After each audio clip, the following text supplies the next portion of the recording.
Every race is a perfectly unified body cliché. I can't sleep at night. It began after the Earthlings appeared on the galactic stage.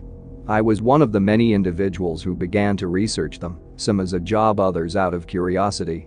While the human beings were certainly unique in physiology, ability, and culture, so was every other species. Nothing about them at first glance made them stand out from the galactic crowd. In fact, in a general sense, the species of the galaxy were all very similar. After all, we all had to conquer our home planets and develop the ability for space travel on our own. I suppose if anything did, it wasn't any one attribute but the combinations. They not only had a wide variety of coloration, they also had a wide variety of size and body type. In fact, if anything, that was what made Earthlings stand out. They had variety. Not only physically, but culturally. It wasn't completely unheard of for a species to have more than one language, but these were almost always glorified dialects and/or remnants of pre-artificial language, if that species used one. The humans had 24 FAMILIES degrees of spoken language. Granted, they did have a single lingua francas, but still. All these differences, and I have listed only two of many, lead straight into what may be the most interesting thing about humans: their propensity for violent conflict. Let me rephrase that. It's not that there weren't other violent species out there. In fact, many if not most of the spacefaring races were apex predators on their home planets. It's humans had a habit of infighting. Nobody could believe how often and how ruthlessly humans would fight with themselves. When one of my contemporaries asked them directly, they responded with some human philosopher. Most of it basically boiled down to the concept of the other. It was almost insulting. As if we had no idea what war was. As if one species had never set out to destroy another of incompatibility. Maybe I misspoke earlier.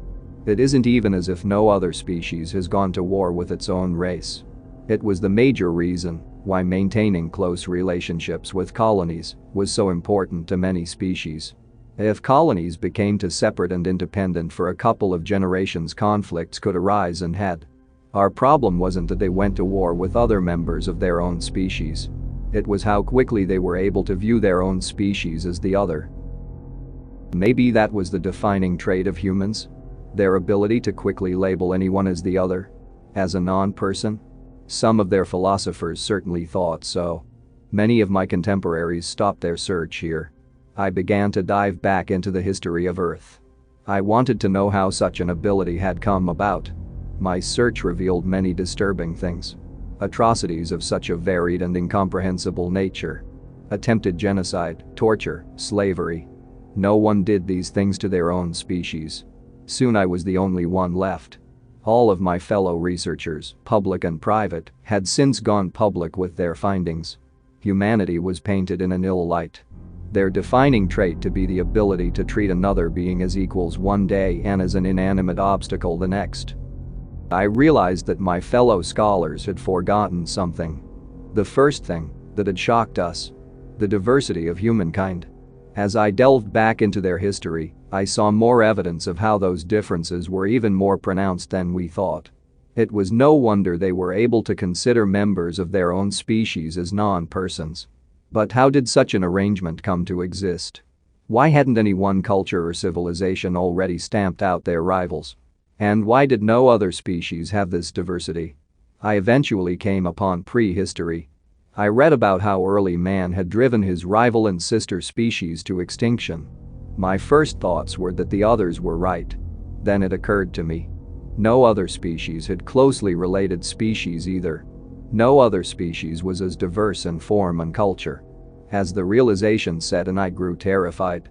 I began this research commenting on how similar the species of the galaxy were. Humans were similar to us as well.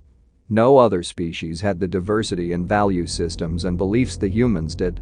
What sets the humans apart is not their capacity to turn friends and loved ones into the other. It is their capacity to turn the other into friends and loved ones. What is truly surprising is not that the humans fight over their differences. It's that they have differences to fight over. The species of the galaxy are all very similar. With one exception, They have all brutally stamped out any differences, any variations. These deviations from the norm were destroyed so perfectly our racial memories have forgotten them. Every species, save Homo sapiens, had long ago perfected the art of genocide. I wonder if I shall ever sleep again.